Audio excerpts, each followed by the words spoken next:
The atmosphere in the building at the Rosemont Horizon for the Chicago Wolves' first championship is still memorable for those who were there more than a decade later.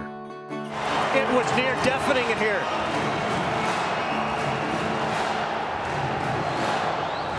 You know what? The only thing I can liken this crowd to and this sort of atmosphere, this anticipation, this energy, was to opening night.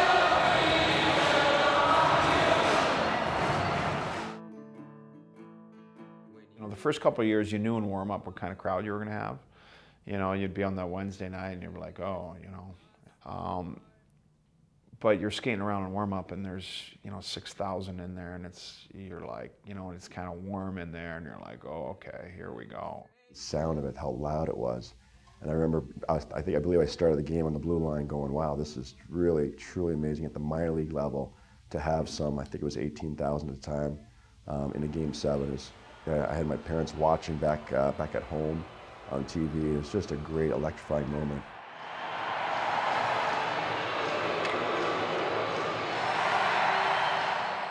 Watching the excitement was great, and everybody was standing, and there was already a nice buzz going, and the regulars were there, and we're getting excited. I remember being really nervous. It was a long series, and by the time we got to Game 7, anything could have happened, and actually it did happen before the game. After both teams finished their warm-up, a scrum developed at the far west side of the rink. Well, the best part, I'll just interject when we get there, is that massive crowd, standing room only, we don't know what to do. Delay the game, can't delay the game, we don't know what's going on. And then sure enough, Wendell helped us out with a little delay the game. I didn't see it live at the time. But as I remember the story, Andy Bizzo, who was, a guy who liked to stir the pot, was coming down the ice. He was about to exit. Almost all the players were off the ice at this point. He fired a puck into the Wolves' net. And Wendell took offense, and he went at Bizzo.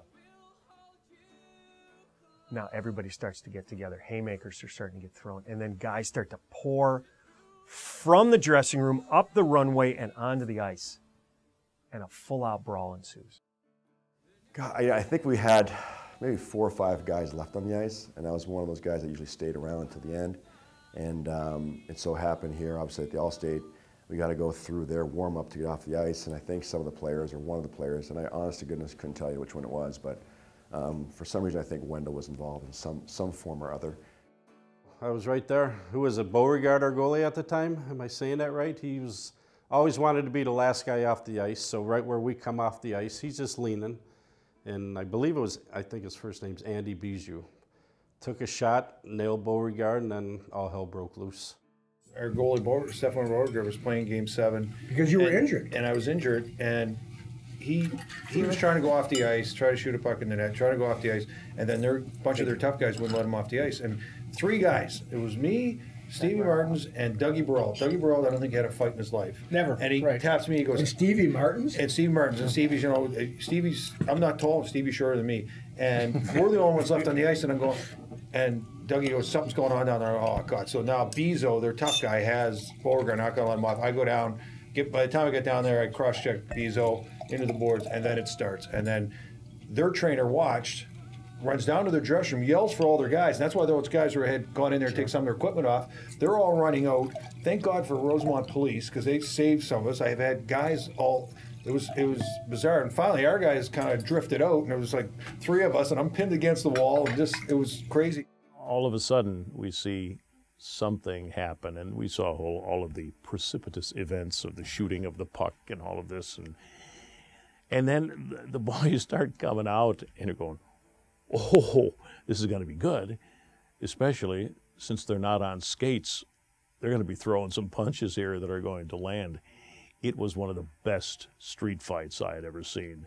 I just remember Stefan Beauregard coming in, and he was our goalie that night, and he said, they should not have pissed me off. I just remember being in my training room right before the game started, and I said, we just won the Turner Cup. We just won because they should have never woke up the bear. It was a wolf, and when it would wake, it would roar. but for a little more than 2 periods that day in June, the teams were scoreless.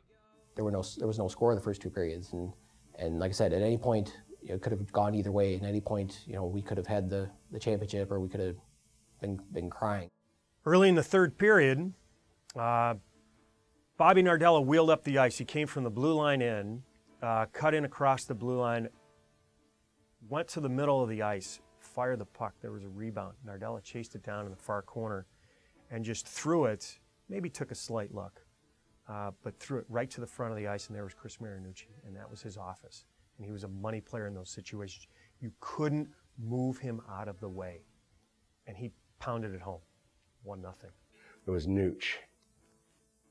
And it's like, whoa, we just iced it. We are going to win a championship. And it's just, the feelings that you have are just so intense. I mean, I was laughing, I was crying, and it was so much fun. I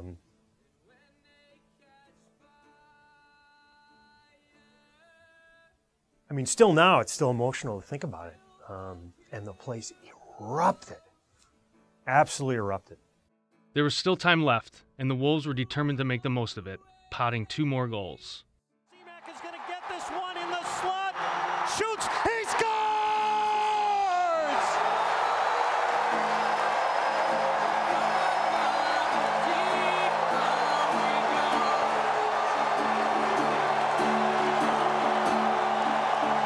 And the fans are on their feet here at the horizon as Seaback is mobbed. His 2nd of the game, his 10th of the playoffs, and the cup cometh to Chicago.